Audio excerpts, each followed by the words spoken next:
back to the last day of our birds, bees, and dandelion seeds field trip. Today, I'm sitting near Emily's play garden. Emily's play garden is a great place for bees and other pollinators because it's full of beautiful flowers with lots of nectar and pollen. Today, I brought with me some pictures of insects that I'm about to show you. For each picture, I want you to put your thumbs up if you think, yes, it's a picture of a bee. Put your thumbs down if you think, no, that's not a bee. So here's our first picture. Thumbs up or thumbs down? All right, I'm going to tell you at the very end. Let's move on to our next picture. Is this a bee? Thumbs up for yes, thumbs down for no. How about this insect? Is it a bee? Thumbs up, thumbs down. I think we have about 2 more to go. Look at this insect. Thumbs up for bee, thumbs down if not.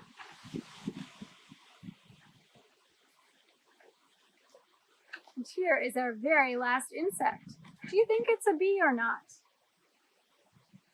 Believe it or not, all of these insects are bees. Bees come in different shapes and sizes and even colors. We're going to talk a little bit about each of these bees today. This is a honeybee. Beekeepers and farmers use honeybees to pollinate their crops. Honeybees are the only species of bee that makes honey. They're also the only bee we're going to talk about today that isn't native to Maryland. Here we have my favorite bee, the large, slightly clumsy bumblebee. Bumblebees are social bees, just like honeybees, but unlike honeybees, they make their nest in a big hole in the ground and not in a hive.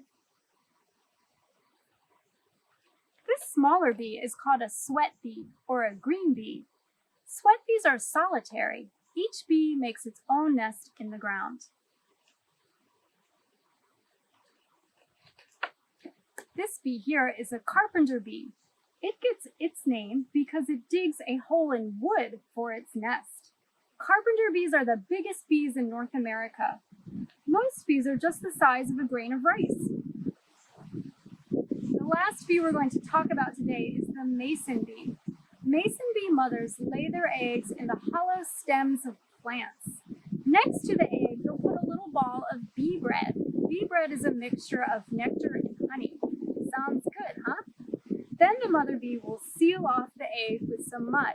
She'll lay another egg, add more bee bread, and add more mud. She'll keep laying her eggs until the stem is full.